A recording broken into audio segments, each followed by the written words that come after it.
One.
Good morning.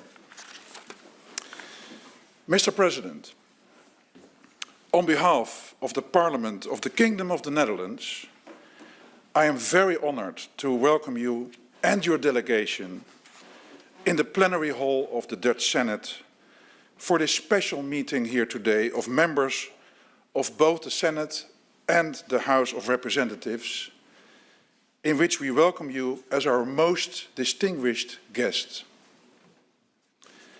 For the past 14 months, Ukraine has been fighting Russian aggression in a fierce and unrelenting manner.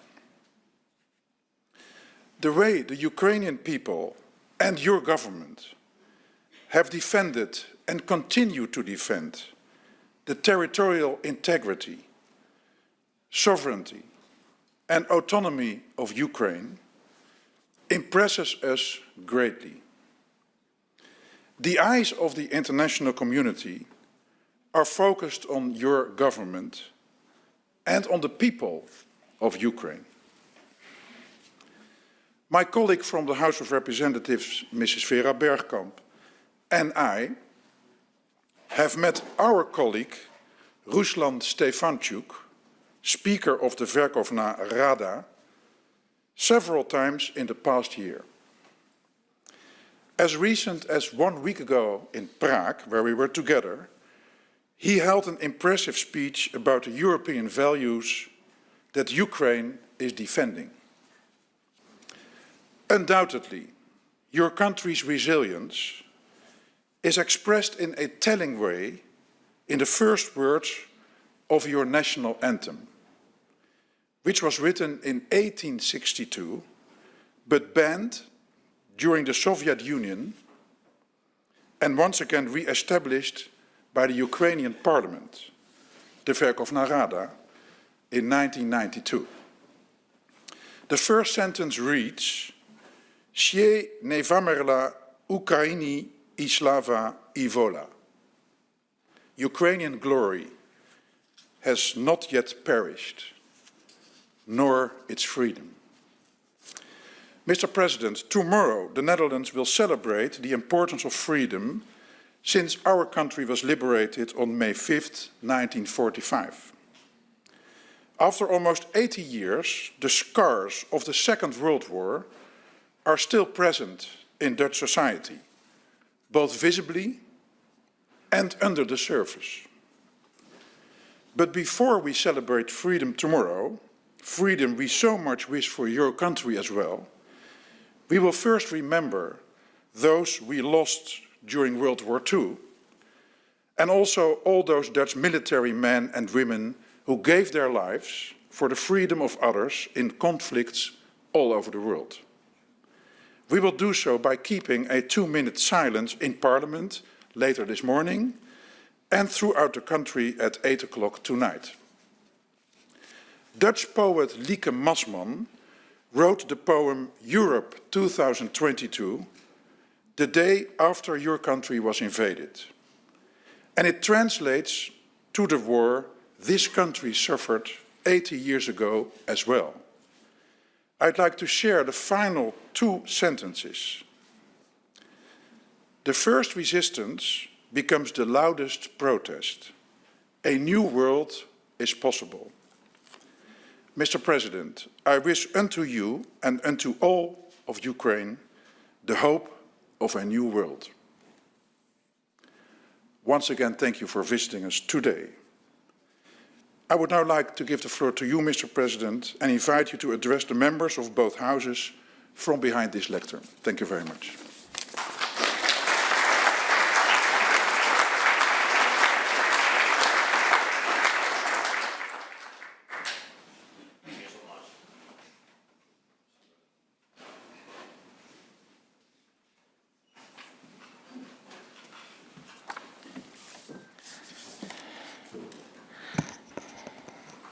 Thank you very much. First of all, it's a great privilege for me that we can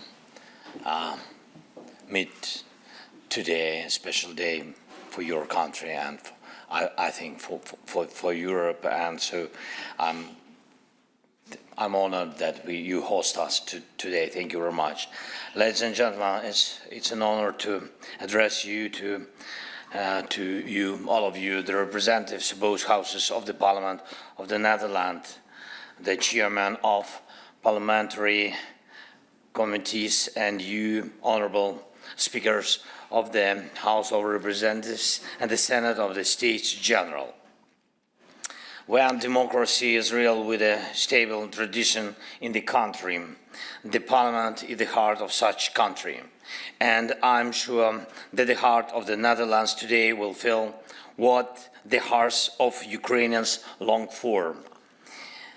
A year has passed since I addressed, thank you so much for that possibility, and I addressed the Parliament and the people of the Kingdom of the Netherlands for the first time. And on the 36th day of the full-scale war, I spoke about why you and I, all Europeans, the whole world should unite. Unite to defend freedom and human lives. A year ago, I said that this war cannot be forgiven. None of the crimes committed by Russia, and I said that the Hague knew exactly how to bring all Russian murderers to justice. And today is the time to thank all of you. Thank you, your great country and your leadership. And I'm grateful to you for the fact that we've achieved the greatest unity in Europe, which people only dreamed of for decades. And it wouldn't have happened without the Netherlands, without your leadership. Thank you all. And I'm grateful to you for helping to protect what you value. The Netherlands defends freedom, defends the rule of law and democracy, defends Europe and our common way of life, the lives of free people, free people, not at the expense of someone else's slavery, but thanks to the rights and respect for all. This is our Europe. No aggressor will now think that he can burn the values of our Europe in the fire of aggression. It seemed to Russia that Europe was weak. Well, now Russia tries to figure out how to hide its own weakness. And I am grateful to you that The Hague, a city associated with international law in the world, is becoming a real hub of justice. Justice in the name of all those who suffered from aggression and other international crimes. This is the year of our cooperation with you.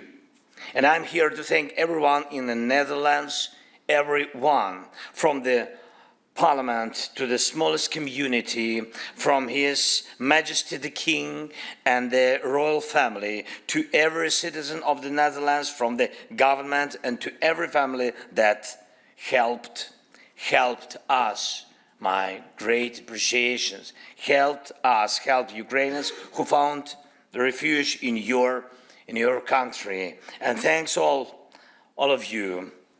Together we're truly making life protected. Ladies and gentlemen, it's time now to identify new issues, to take stock of this year, issues that are important not only for our country, not only for Ukraine, but for all Europe and everyone in the world who values freedom the same way you and I do. And I will mention 3 points. The first one, Ukrainians are united by the desire to win. But it is not only our desire to win back what belongs to us, and we definitely don't want to grab someone else's. We want to destroy the villainy with which the terrorist state came. The villainy is when Russian anti-ship missiles strike ordinary shopping centers. Really, yesterday, and the day before yesterday have been, and each week we see some things like this terrible tragedy. And the villainy is when terrorist state has a goal to leave the neighbor nation in winter in total blackout. The villainy is when Russia occupies a nuclear power plant, puts multiple launch rocket systems on its territory, and under the cover of nuclear reactors, fires at neighboring towns. All this concentrated villainy should lose together with Russia. And when the blue and yellow Ukrainian flag returns freedom to the lands occupied by Russia, in parallel with this, the terrorist state must feel that the world does not want even to cross paths with Russia and anything Russian.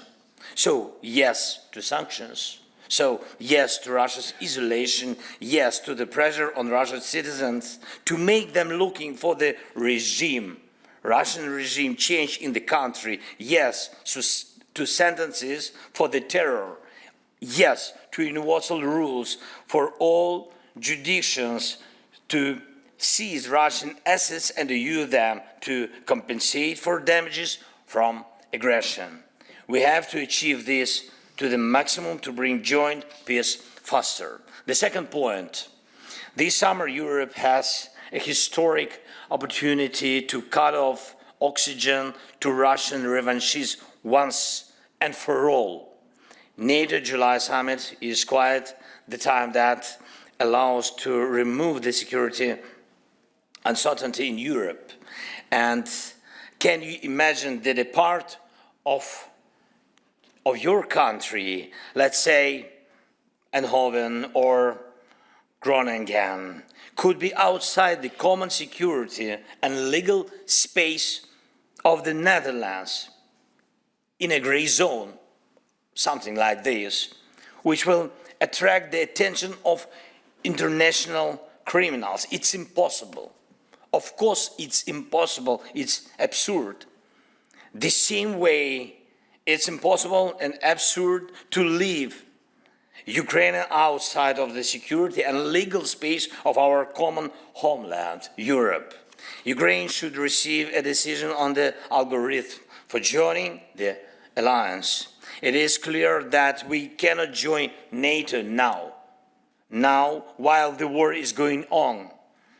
But it is possible, I think, and necessary to remove the security uncertainty now. It is a political decision. Russia must see that Ukraine's security will be guaranteed in order to begin to realize itself. Russia only with its own borders. And I call on the Netherlands to make this strategically important decision of the security of Europe, decision on Ukraine and NATO. And the third point, defense means people, armed people.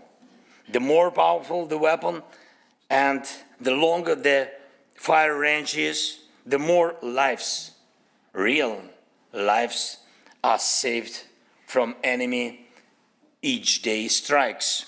So, cherishing the value of life and maintaining defensive taboos among allies who are supposed to protect life is an obvious contradiction. The longer the taboos on weapons persist, the more our soldiers give their lives on maintaining the defense when the weapons are not powerful or not long-ranged enough, or when Russian fighter jets are more effective than the aircrafts of those who really defend Europe. As of now, all this persists. Unfortunately, the taboos on weapons, is it for a long time? It depends on all of us. Ladies and gentlemen, we remember the leadership of Netherlands in initiating the delivery of the Panzerhaubitze 2000, and we are grateful. Thank you again. We are grateful for you for such great decision for Patriot system and other weapons. It's huge, and we remember that the Netherlands were the first to say that the F-16 is not a taboo, and your leadership truly provides results. So let's together provide new ones. And I believe that during my next visit, I believe I will have it. Of course, if you will invite. Yes, after this meeting. Yes, I think so, yes. Though I will be able also only to thank you the way I do it today. And I believe that Ukrainians and all of Europeans will be able to thank you in particular for the bringing the peace closer and for saved lives, saved by joint actions as we've already seen. May we never forget all men and women, children, adults, whose lives were taken away by wars. And glory to every hero who fights for life to win now. Thank you very much for your attention, for your support. Thank you. Slava Ukraini.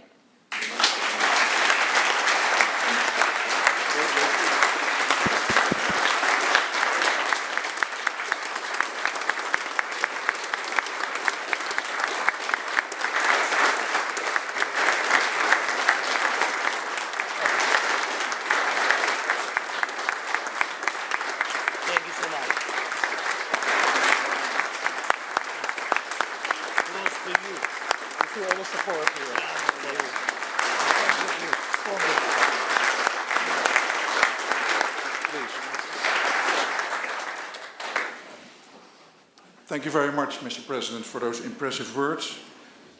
I know there are a number of questions members would like to pose, and we still have some time. So I would like to ask the colleagues to please, when I call your name, come forward to the interruption microphone facing us. That's that one. And please do not forget to push the button. Mrs. Piri, would you please start? Mrs. Piri is a member of the House of Representatives for the Partij van de Arbeid. Please. Thank you very much. And thank you, Mr. President, for addressing us here in the Parliament. And I think we all look forward definitely also to your next visit to Holland.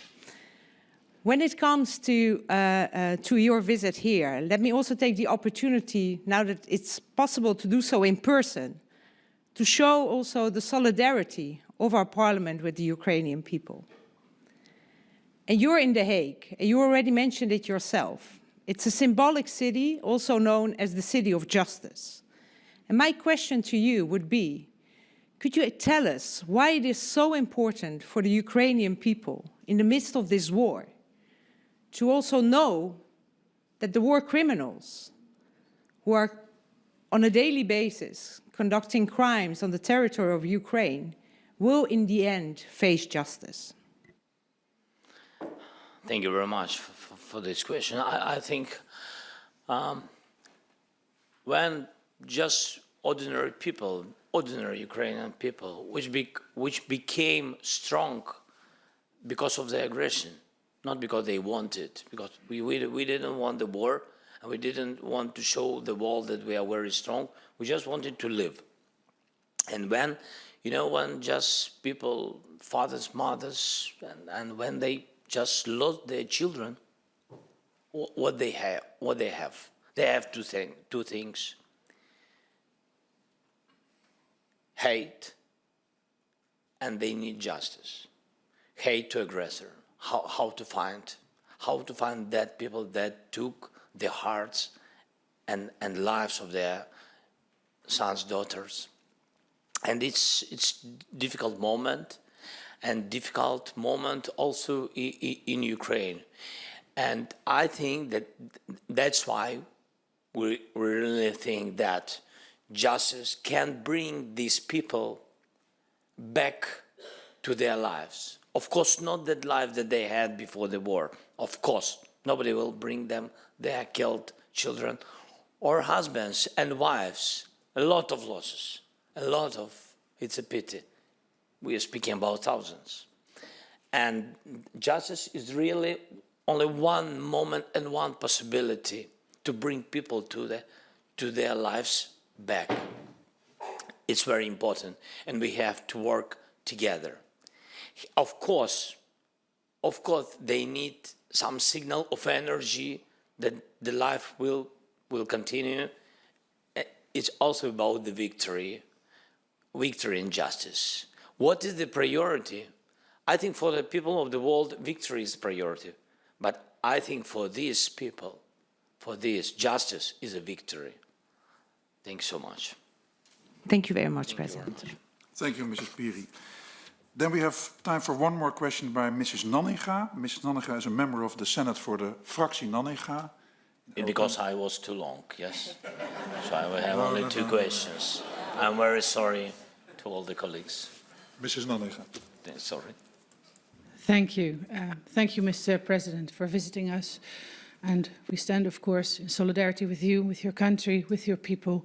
And we need to see peace to your people and justice be done. And you discussed that in your great speech, what Europe may do, what the Netherlands may do to help that. You'll have our solidarity in that. My question regards another major player on the world stage, namely China.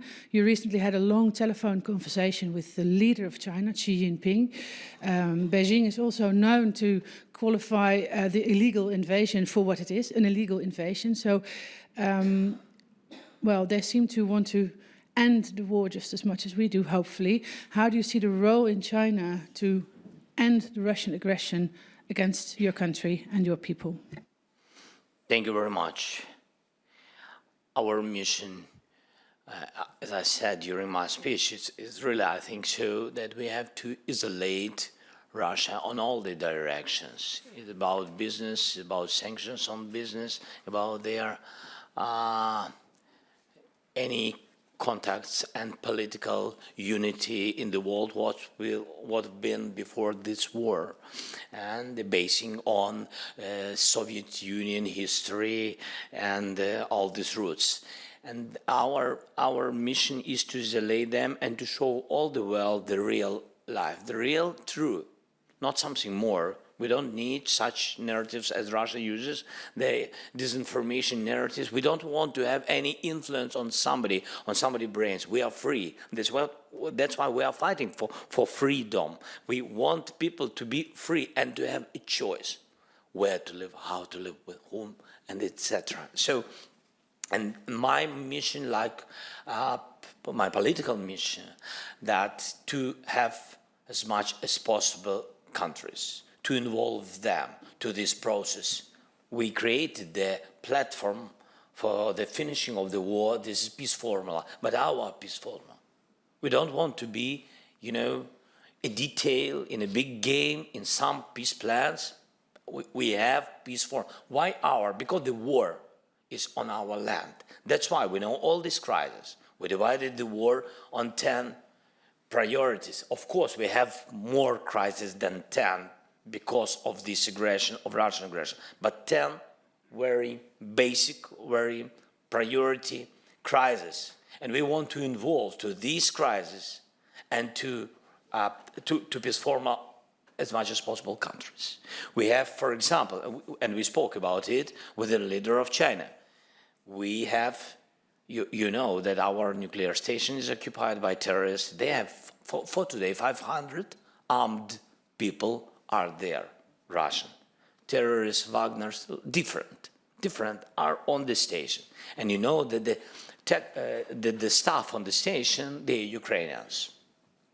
And you know that these terrorists, they took children of this staff, they took and moved them to Russia. And they have to work. Then they change their ID.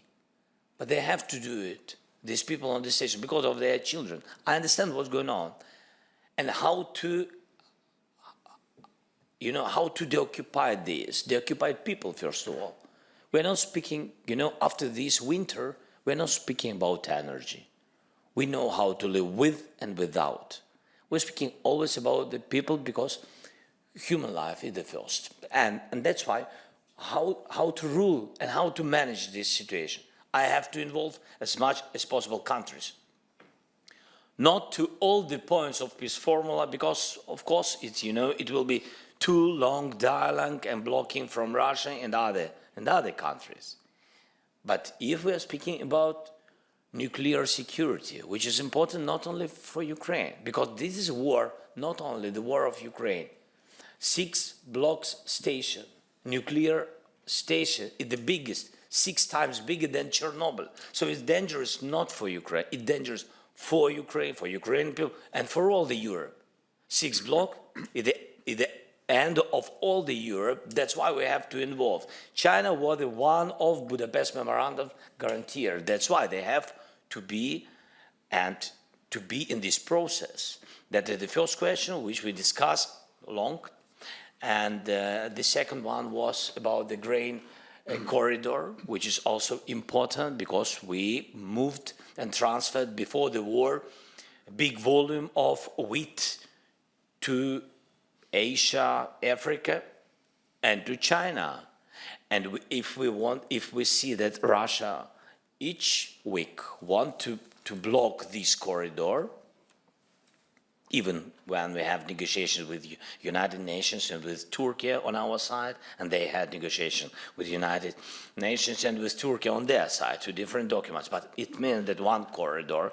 So if they block, and China also, you know, the big country which needs this process to be alive, so they have to help.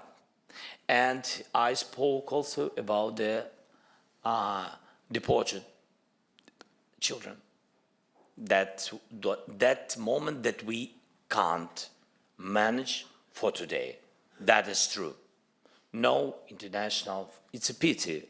I mean that everybody trying. So yes, we are not alone in this process, but we can't manage it for today. And I asked them also to be involved in this process and to help us to bring and to get our children home back.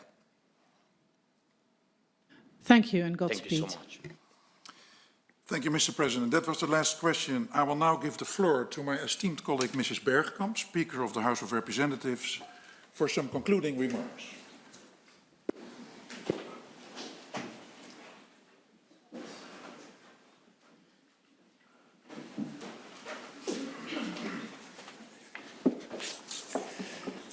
President Zelensky, Laskova Prosimo, welcome again.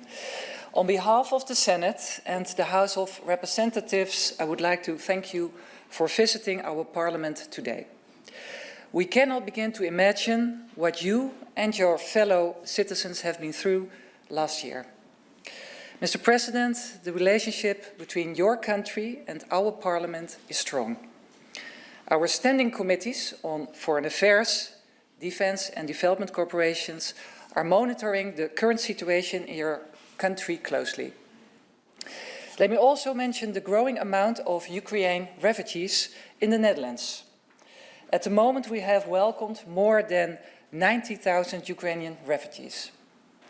And we are well aware that these refugees had to leave everything behind, including their families and friends. We, the municipalities, host families, volunteers and others do our utmost to make them feel a little bit at home. So in times like this, the bond between us remains deep. However, it is important that we do not take that for granted. We have to work to maintain this valuable relationship. And for this reason, we are especially grateful that you will be able to find the time and energy to be with us today.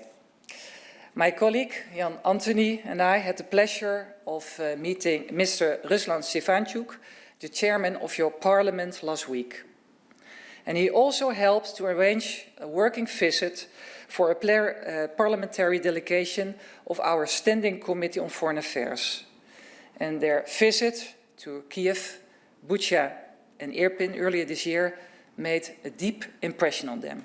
And Mr. Rutger Herma led the delegation.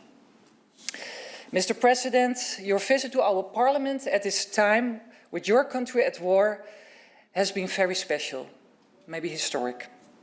We hope that your stay here will be rewarding and that your meetings will be fruitful. And they will certainly contribute to the development of even closer political ties between our two countries. We wish the Ukraine people courage in the month ahead. And please allow me, Mr. President, to wish you every success in the vital but extremely difficult task of leading your country to a peaceful future. Thank you.